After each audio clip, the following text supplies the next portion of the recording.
সন্তান যদি বাবার সামনে দাঁড়ায়, বাবার লাশটা যদি সামনে থাকে, সন্তান যদি বলে আল্লাহু আকবার, ছেলের জীবনের অতীতের কথা স্মরণ করবে, চোখের পানি ছেড়ে দিয়ে কাঁদবে আর বলবে আল্লাহ গো, আমার বাবা দুনিয়ার জমিন থেকে বিদায় হয়ে গেল, আমার চোখের সামনে আমার বাবার দেহটা মরা লাশটা আছে, এই মুহূর্তে কবরে রেখে দিব।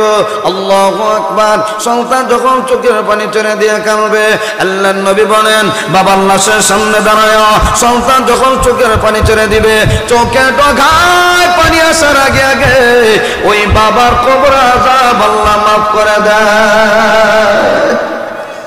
সন্তান যদি কবরের মধ্যে আপনাকে রেখে সূরা ইয়াসিন তেলাওয়াত করে, সূরা ইখলাস তেলাওয়াত করে, সূরা ইয়াসিন তেলাওয়াত করে, আপনার জন্য দোয়া করে, আল্লাহ আমার তো বাবা নাই, আমার তো মা নাই, আমার তো আত্মীয় স্বজন দাদা দাদি নানা শ্বশুর শাশুড়ি কেউ নাই, যদি চোখের পানি ছেড়ে দিয়ে কান্দে, ওই বাচ্চার কান্নাটা একরকম আর ইমাম সাহেবের দোয়ার কান্নার ভঙ্গিমায় অন্যরকম।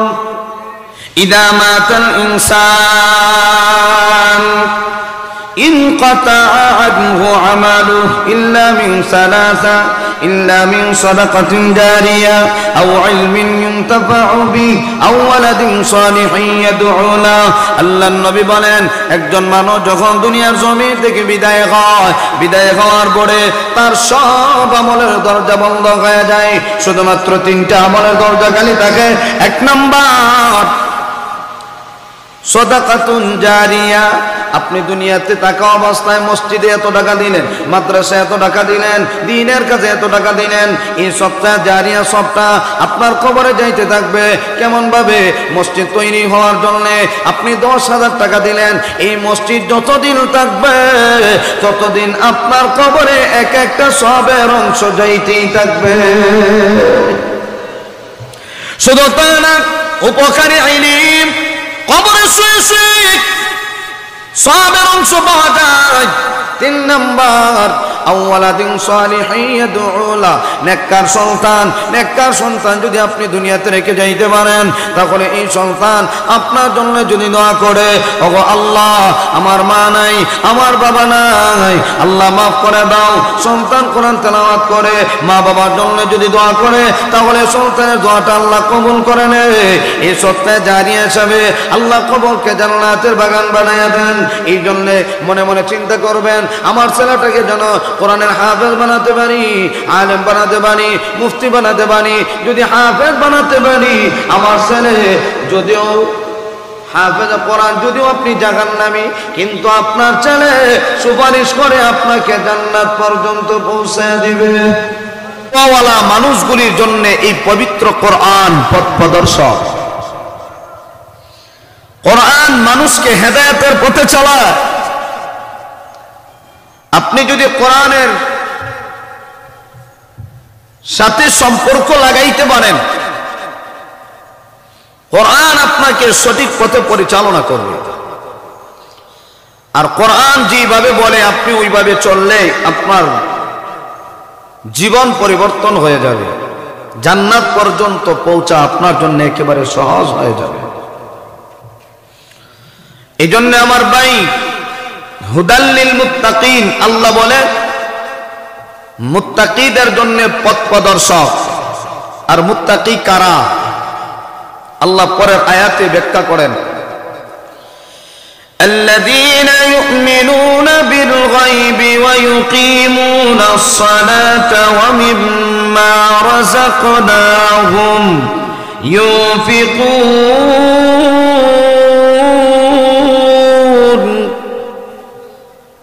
আল্লাযীনা ইউমিনুনা বিল গায়ব, যারা অদৃশ্যের উপরে ঈমান আনে, ঈমান রাখে, আল্লাহর উপরে যারা ঈমান রাখে, আল্লাহকে দেখা যায় না, ধরা যায় না, ছোঁয়া যায় না, এরপরও আমরা বিশ্বাস করিনি আল্লাহ একজন আছে। আর জোরে বলেন, এর নাম ঈমান। ওয়া ইউকিমুনাস সালাহ, নামাজ প্রতিষ্ঠা করে, নামাজ কায়েম করে, নামাজ পড়ে। ওয়া মিম্মা রাযাকনাহুম ইউনফিকুন, আল্লাহর দেওয়া সম্পদ থেকে আল্লাহর রাস্তায় খরচ করে। ওই মানুষগুলি হলো মুত্তাকি। আল্লাহ যা বলছেন মুত্তাকিদের জন্য পথ প্রদর্শক পবিত্র কোরআন কারা ব্যাখ্যা করে আল্লাহ জানায়া দেন, যারা ঈমান আনে আল্লাহর উপরে, নামাজ পড়ে, নামাজ প্রতিষ্ঠা করে, তৃতীয় নাম্বার আল্লাহর দেওয়া সম্পদ থেকে আল্লাহর রাস্তায় খরচ করে, ওরা হইল মুত্তাকি। এই জন্য তাকওয়া মানুষগুলির বড় দাম। যারা আল্লাহ কি ভয় করে কোরআনের ভাষায় মুত্তাকি বলা হয়। মুত্তাকিদের সম্মান আল্লাহ দুনিয়াতেও রাখছেন, পরকালেও আছে। দুনিয়াতে কেমন সম্মান আল্লাহ রাব্বুল আলামিন বলে, মুত্তাকিদের এত সম্মান, এত মর্যাদা, ওই মানুষগুলি দুনিয়াতে চললে দুনিয়াতে যত কিছুর প্রয়োজন আল্লাহ গায়বী ভাবে তাকে সাহায্য করেন। শুধু তা না, আমার আল্লাহ ওই বান্দাগুলিকে দুনিয়াতে চলার ক্ষেত্রে যত কিছুর প্রয়োজন আমার আল্লাহ সাহায্য করে। দুনিয়ার জমিন থেকে যখন উঠায় নেওয়া হয়, একজন ইমানদার বান্দাগুলিকে এত সম্মানের সাথে উঠায় নেওয়া হয়। নবীজি বলেন, জান্নাতের সুসংবাদ দিয়া আমার আল্লাহ ওই বান্দাগুলিকে উঠায় নেয়। জান্নাতের সুসংবাদ এটা সাধারণ কথা না। প্রত্যেকটা মানুষকে জান্নাত দেখে দেখে বিদায় হবে বিষয়টা এমন না। প্রত্যেকে যার যার কর্ম অনুযায়ী তার মৃত্যু হবে। কর্ম যদি ভালো হয় মৃত্যু হবে ভালো, আমল যদি ভালো না হয় মৃত্যু হবে কষ্টের। এই জন্যে মুফাসসিরিন তাফসীরের কিতাবে লেখে, নবীজি হাদিসের মধ্যে বলেন, যার আমল ভালো তার মরণটা হবে ভালো, যার আমল হবে দুর্বল তার মরণটা হবে কঠিন কষ্টের। আল্লাহর নবী বলেন, একজন ইমানদার নামাজি বান্দা যখন দুনিয়ার জমিন থেকে বিদায় হয়, ওই ইমানদারের সম্মান, ইমানদারের মর্যাদা আল্লাহর কাছে এত বেশি। নবীজি বলেন, আজরাইল যখন আগমন করেন ওই বান্দার রূহটা নেওয়ার জন্য রহমতের 500 ফেরেশতা নিয়ে হাজির হয়ে যায়। সুবহানাল্লাহ জোরে কোন। রহমতের ফেরেশতা 500 ফেরেশতা নিয়ে হাজির হয়। ওই 500 ফেরেশতা যখন হাজির হয়ে যায়, প্রত্যেকটা ফেরেশতা সম্মান দেওয়ার জন্য, মর্যাদা দেওয়ার জন্য জান্নাতের সুসংবাদ দিয়ে বান্দার রূহটা যখন বের করা হয়, কত আরামের মরণ, কত শান্তির মরণ। আজরাইল কানের মধ্যে আইসা কয়, হাজার হাজার শত শত ফেরেশতার আগমন, এ আল্লাহর বান্দা, এই ফেরেশতাগুলি দেখে ভয় পাইবা না, তোমাকে কষ্ট দেওয়ার জন্য আমরা হাজির হই নাই, তোমাকে অপমান করার জন্য হাজির হয় নাই, আমরা আসি তোমাকে সম্মান দেওয়ার জন্য, মর্যাদা দেওয়ার জন্য। এমন মর্যাদা এ জান্নাতি বান্দা আমি আল্লাহ মুত্তাকিদেরকে এত সম্মান দান করি। আল্লাহ কোরআনে বলেন এত সম্মান দান করি। ফেরেশতা ডাক দিয়ে বলবে, জান্নাতি বান্দা শোনো, আল্লাহ আমাদেরকে পাঠাইছেন তোমার রূহটা বের করার জন্য। ওই বান্দার কানে কানে এসে বলবে, কোনো ভয় নাই, কোনো টেনশন নাই, কোনো পেরেশানি নাই, তুমি দুনিয়ার জমিন থেকে বিদায় হইবা, বিদায় হতে দেরি হবে, জান্নাত পর্যন্ত পৌঁছতে দেরি হবে না। ইন্নাল্লাযীনা ক্বালু রাব্বুনাল্লাহু থুম্মা ইসতাকামু তাতানাজ্জালু আলাইহিমুল মালায়েকা আল্লা তাখাফু ওয়া লা تحزنوا وأبشروا بالجنة দুনিয়াতে যারা আল্লাহকে রব হিসেবে মানে, রব চলার ক্ষেত্রে আল্লাহকে রব হিসেবে মানে, তার জীবনটাকে পরিচালনা করার ক্ষেত্রে রবের হুকুম মতে দুনিয়াতে চলে, নবীর আদর্শ মতো দুনিয়াতে জীবনকে বাস্তবায়ন করে, আল্লাহ রাব্বুল আলামিন বলে যারা রব হিসাবে আমি আল্লাহকে মানো, আমি আল্লাহ তোমাকে তো সম্মান দিব। তাতানাজ্জালু আলাইহিমুল মালাইকা আল্লা তাখাফু ওয়া লা তাহজানু ওয়া আবশিরু বিল জান্নাহ। ফেরেশতারা এসে বলবে, ও আল্লাহর বান্দা, তোমার কোনো ভয় নাই, তোমার কোনো টেনশন নাই, ওয়া আবশিরু বিল জান্নাহ, তুমি জান্নাতের সুসংবাদ গ্রহণ করো। ওই বান্দাগুলিকে আমার আল্লাহ জান্নাতের সুসংবাদ দিয়ে দুনিয়ার জমিন থেকে উঠায় নিয়ে যাবে। শুধু তা না, ওই মানুষগুলির আত্মাটা এত পবিত্র হবে, ওই মানুষগুলির রূহটা এত পবিত্র হবে, আমার আল্লাহ কোরআনে কারীমের মধ্যে জানায়া দেয়, ইয়া আইয়াতুহান নাফসুল মুতমাইন্না ইরজিই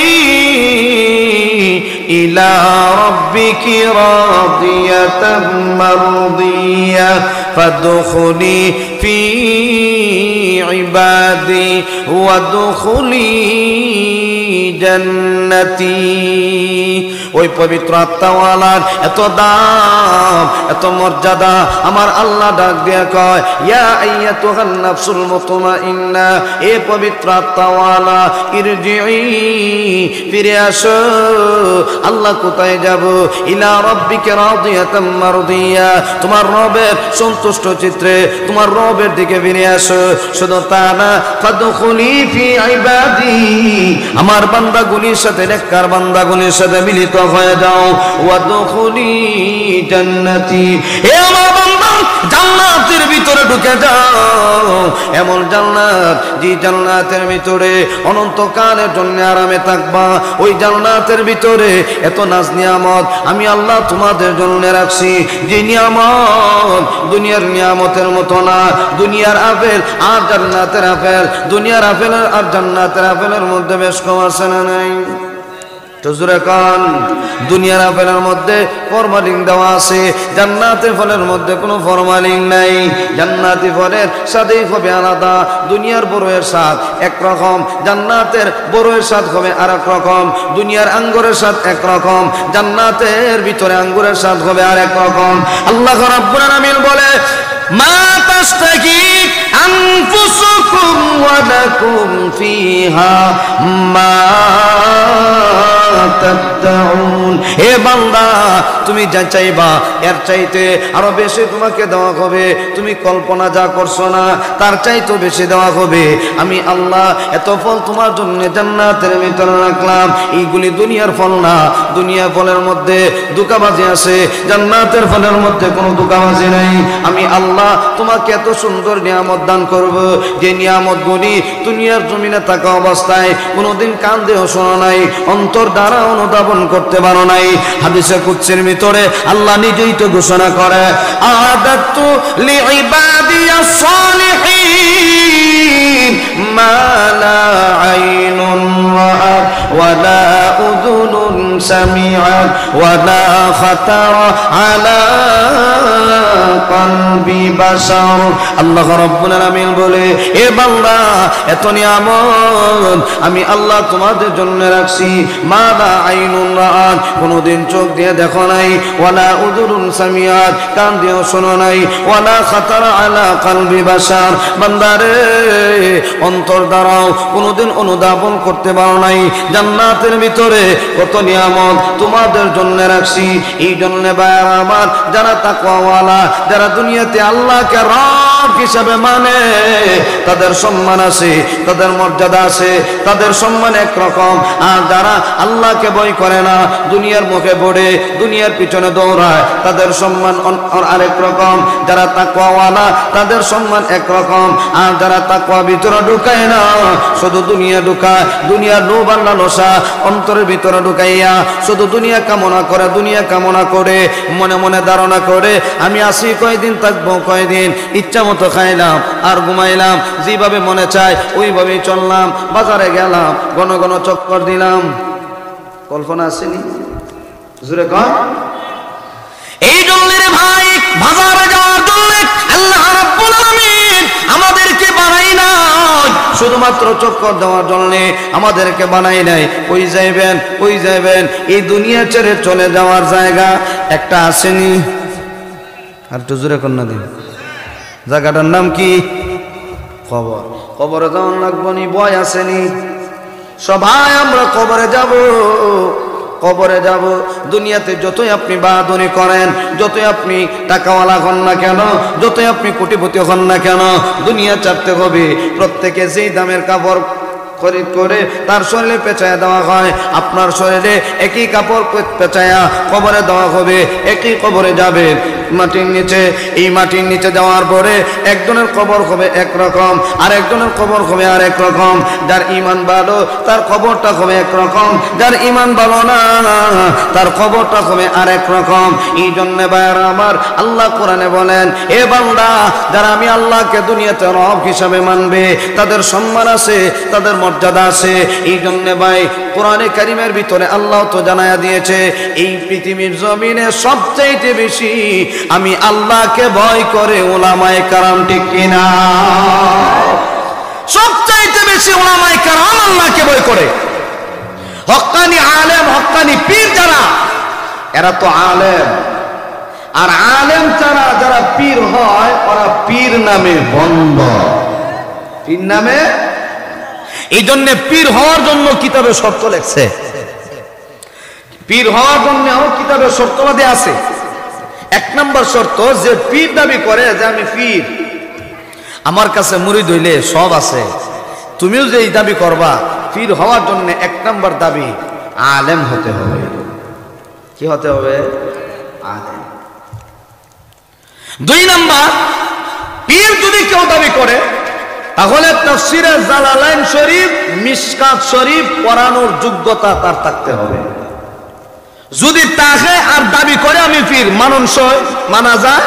যদি মনে করেন যে আলিফ বা তা কিছুই বুঝে না, কিছুই জানে না, নিজেও নামাজ ছেড়ে না, আরেকজনকে নামাজটা শিখাইবে কেমনে, সেও যদি দাবি করে আমি তো বিশ্বাস, আমার কাছে মুরিদ হইলে নামাজ রোজা লাগতো না, নিজেই তো নামাজ পড়ে না, তো মুরিদের নামাজের কথা কইবে কেমনে? ঠিক না? আর যারা আলেম হবে, আলেমে চিন্তা করবে আমি কেমন ভাবে জাহান্নাম থেকে বাঁচতে পারি, আমার মুরিদান কেমনে জাহান্নাম থেকে বাঁচতে পারে। অতএব নিজেও নামাজের জন্য চেষ্টা করে, মুরিদকেও নামাজ পড়ানোর জন্য চেষ্টা করে। নামাজ পড়ো, নামাজ পড়ো। এরা হলো হক্কানি পীর।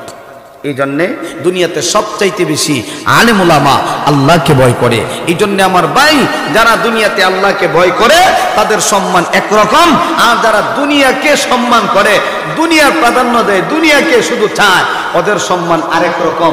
আল্লাহ কয়, যা তোরে ছেড়ে দিছি, তুই দেখি দুনিয়া কি পর্যন্ত কামাই করতে পারো। আর আলেম উলামা আমার ওলি যারা, এরা এক লাইনে চলে আর তোমরা আর এক লাইনে চলো। যদিও কোটি টাকা, অনেক মানুষ আছে দৈনিক 1 লক্ষ টাকা ইনকাম করে, এরপরও দেখা যায় কপালে শান্তি নাই, ঠিক না? মাসও ইমাম সাহেব, মুয়াজ্জিন সাহেব, মাদ্রাসার উস্তাদ যারা আছে, মাসে 8,000 টাকা, 9,000 টাকা, 6,000 টাকা বেতন, এরপরও দেখা যায় এমন সাহিংসাভাবে চলে, একটা পাঞ্জাবির দামের গজি আছে 600 টাকা, ঠিক না? এত কিছু দেওয়ার পরেও ঘরে শান্তি নাই, মাসে 1 লক্ষ টাকা ইনকাম করেও বড় শান্তি নাই। আর 8,000 টাকা, 9,000 টাকা বেতন পাওয়ার পরে এত দামি দামি কাপড়, চেহারার মধ্যে চাইলে আলাদা একটা বাপ, কি দেশি মুরগ আর গরুর গোশত, উপায় নাই। দাওয়াত দিলেই প্রথম হুজুরের দাওয়াতটা দেয়, ঠিক না? এই জন্য রে বাবা, আলেম হতে গেলে আপনার ছেলেকে যদি আলেম বানাইতে হয়, এমন একটা প্রতিষ্ঠান পুরানগাঁও কওমি মাদ্রাসায় দেওয়া লাগবে। মাদ্রাসায় না দিলে আলেম হওয়া, স্কুলে দিলে কি মুহাদ্দিস হবে? এই জন্য আমি প্রায় জায়গাতেই বলি, আমার সূক্ষ্ম একটা পরামর্শ হইল, আপনার ছেলে হোক আপনার নাতি হোক, প্রাথমিক 5টা বছর তার যখন বুঝ হবে, 5টা বছর কমপক্ষে মাদ্রাসার লাইনে তাকে পড়ান। কেন পড়াইবেন? গতকাল এক মাহফিলে ছিলাম ময়মনসিংহ শহরে, এখানে ছোট্ট একটা বাচ্চা জানাজার নামাজ পড়াইছে। আপনারা দেখে আশ্চর্য হবেন। না সরি, ময়মনসিংহ না, চুয়াডাঙ্গা। এর আগের কাল যখন চুয়াডাঙ্গা ছিলাম, চুয়াডাঙ্গায় এক হাফিজ মাদ্রাসার ছোট্ট একটা বাচ্চা, এই বাচ্চাটা এত সুন্দর সহি শুদ্ধভাবে আল্লাহু আকবার, এই যে সহি শুদ্ধভাবে নামাজটা পড়াইছে। চেহারার দিকে চাইলে মনে হয় না 6 বছর হবে, কিন্তু এত অল্প বয়সে বাচ্চাটারে এতটুকু শিক্ষা দিছে। এটাও তো শিক্ষাটা নেওয়ার মতো যোগ্যতা তার হয়েছে কেন? তার মা বাবা ভালো। মা বাবা যদি ভালো না হয়, এই শিক্ষা বাচ্চা গ্রহণ করতে পারবে না। যদি মা বাবা ভালো হয়, সন্তানও ভালো হয়। মা বাবা যদি সচেতন হয়, ছেলেটারে দ্রুত আলেম বানানো সোজা। এই জন্য আমার পরামর্শ হইল, এই যে প্রতিষ্ঠান কওমি মাদ্রাসা, আপনাদের এলাকার মধ্যে ঐতিহ্যবাহী একটা জামিয়া মাদ্রাসা, এই মাদ্রাসার মধ্যে আপনি আপনার ছেলেটাকে পড়ান কমপক্ষে 5 বছর। এর পরে আপনি নিয়ে যান, আমার আপত্তি নাই, কলেজে নিয়ে ভর্তি করে দেন, স্কুল কলেজে যে কোনো জায়গায় যান আপনি ভর্তি করে দেন, সমস্যা নাই। কিন্তু এই 5টা বছর পড়ালে তার লাভটা হবে কি? তার চলার জন্য তার জীবনের একটা ব্যবস্থা হবে। 1 নাম্বার, নামাজ পড়তে গেলে কয়টা সূরা লাগে? কথা কয় না, 4টা সূরা লাগে। 4 সূরা যদি কেউ না জানে, কিয়ামত পর্যন্ত নামাজ পড়লে তার নামাজটা হবে না। এখন এখানে অনেক মুরব্বী তো আছেন 4টা সূরা বিলকুলই জানে না। নাই, শর্মের কথা না, নাই, অনেক মুরব্বীরা আছে 4 সূরা জানে না, কারণ জীবন ও মাদ্রাসা যায় না, মসজিদে যায় না, সূরা শিখবো কেমনে? এখন মুরব্বীদের জন্য সুব্যবস্থা আছে, জামাতে তবলিগ জামাত। তবলিগ জামাতে গেলে মোটামুটি একটু শিখা যায়, যতটুকু চলার মতো একটু সিস্টেম হয়, শিখা যায়। এই জন্য আমার ভাই প্রাথমিক 5টা বছর মাদ্রাসায় পড়াবেন, তখন সে নিজে নামাজ পড়ার জন্যে যা কিছু প্রয়োজন নিজেরটা শিখলো। আপনি যখন মারা যাবেন, কমপক্ষে আপনার ছেলেটা জানাজা পড়ানোর মতো একটা যোগ্যতা তার তৈরি হবে। কমপক্ষে নিজের ছেলে যেন আপনার জানাজাটা পড়ায় কবরে দিতে পারে, এই চিন্তা ফিকির করে ছেলেটাকে মাদ্রাসায় দিবেন। কেমন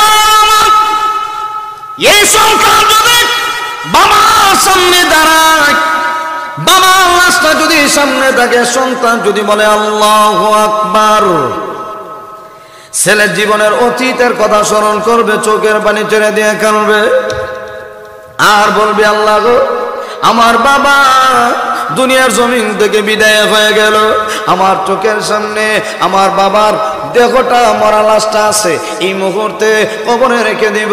আল্লাহু আকবার। সন্তান যখন চোখের পানি ছেড়ে দিয়ে কাঁদবে, আল্লাহর নবী বলেন, বাবার লাশের সামনে দাঁড়ায় সন্তান যখন চোখের পানি ছেড়ে দিবে, চোখে ঢোকায় পানি আসার আগে আগে ওই বাবার কবর আযাব আল্লাহ মাফ করে দেয়। সন্তান যদি কবরের মধ্যে আপনাকে রেখে সূরা ইয়াসিন তেলাওয়াত করে, সূরা ইখলাস তেলাওয়াত করে, সূরা ইয়াসিন তেলাওয়াত করে, আপনার জন্য দোয়া করে, আল্লাহ আমার তো বাবা নাই, আমার তো মা নাই, আমার তো আত্মীয় স্বজন, দাদা দাদি নানা শ্বশুর শাশুড়ি কেউ নাই, যদি চোখের পানি ছেড়ে দিয়ে কান্দে, ওই বাচ্চার কান্নাটা একরকম, আর ইমাম সাহেবের দোয়ার কান্নার ভঙ্গিমাই অন্যরকম। এখন সিলেট শহর বেতনদারি বানাই লিছে। বেতনদারি কেমনে? মোটামুটি 3-4 বছর হয়ে গেছে, একটা অভিজ্ঞতা হয়েছে না শহরের অবস্থা। ইমাম সাহেবরা দায়িত্ব দিলা, হুজুর আমার বাপ তো মরছে, আমি তো সূরা কালাম বুঝি না, 40 দিন আপনি ইয়াও করবেন, এই প্রতিদিন জিয়ারত করবেন, 40 দিন যদি করেন আমি আপনাকে মাসে 10,000 টাকা দেব। কয় হাজার? আমার কুমারগাঁও আছে, এক হাবিব চাপড়ে রাখছে, দায়িত্ব দিয়ে 5,000 টাকা দেব। হ্যাঁ কয় আচ্ছা, আপনি প্রতিদিন সন্ধ্যার সময় একবার আর ফজরের পরে একবার গিয়া জিয়ারত করবেন, আপনি 5,000 টাকা পাবেন। আর হেও 5,000 টাকা লুবে, ছাত্র মানুষ ডেলি যায়, দোয়া করো আর না করো 5,000 টাকা পায়। বাবার দোয়ার লাগে আরেক বেটারে ভাড়া করার লাগে। এই নিমু খারাপ সারা জীবন যে তোরে খাওয়াইলো, তুই বাবার হক কি আদায় করছিস? কি তুই আদায় করলে? তোর বাবা তোকে খাওয়ায় বড় বানাইলো, ধন সম্পদের মালিক হইলি আজকে তুই। তুই বাবার জন্য কি পাঠাইলি? এখন বেতনদারি দিয়া বাবার জন্য কবরে দোয়া পাঠায়। কত বড় নিমু খারাপ। কাইফা তাকফুরুনা বিল্লাহ,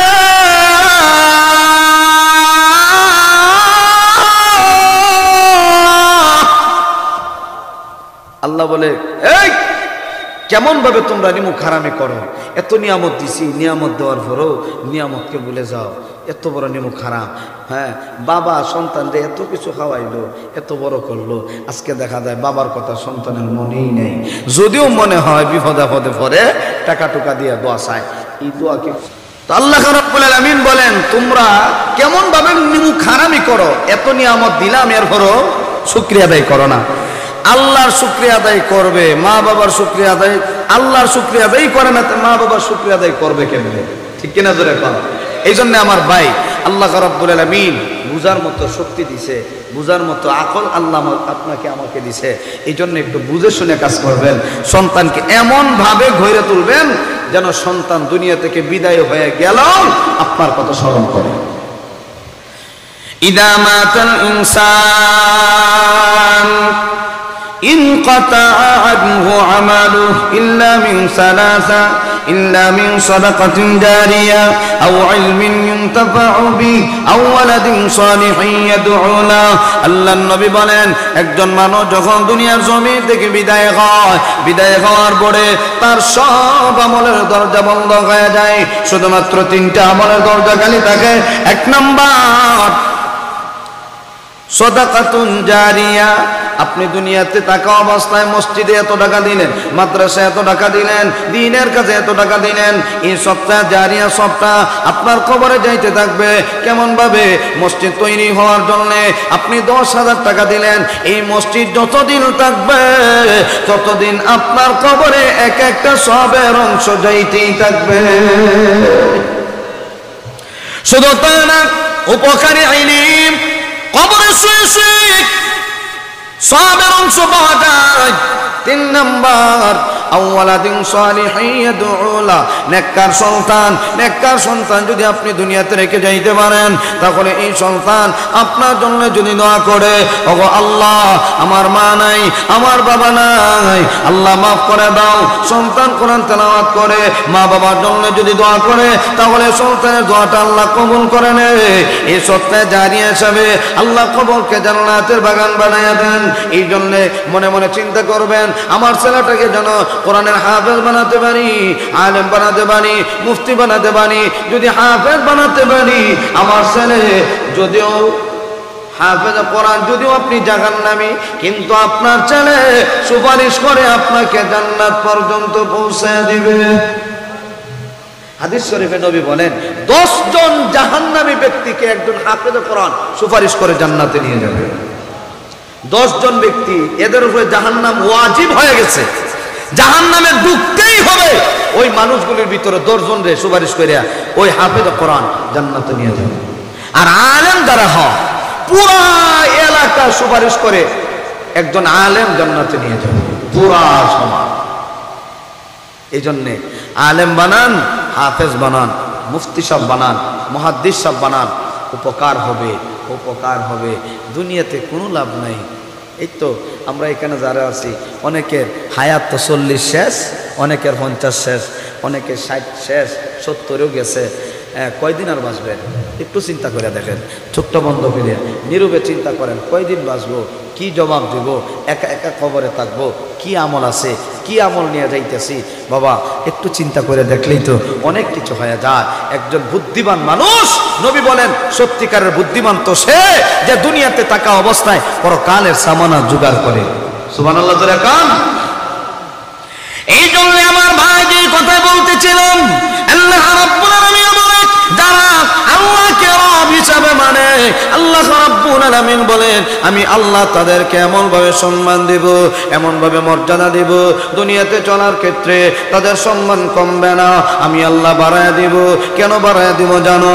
মাল্লাহুল মাওলা ফালাহুল কুল। আপনি যদি আল্লাহর হয়ে যান, আল্লাহর বিধান যদি আপনি মানেন, তাহলে দুনিয়ার সব মাখলুকাত আপনার গোলামি করবে। আল্লাহু আকবার। আল্লাহ বলে, হে বান্দা, তোমরা আমি আল্লাহকে ডাকো, আমি আল্লাহর গোলামি করো, আমি আল্লাহর ইবাদত করো।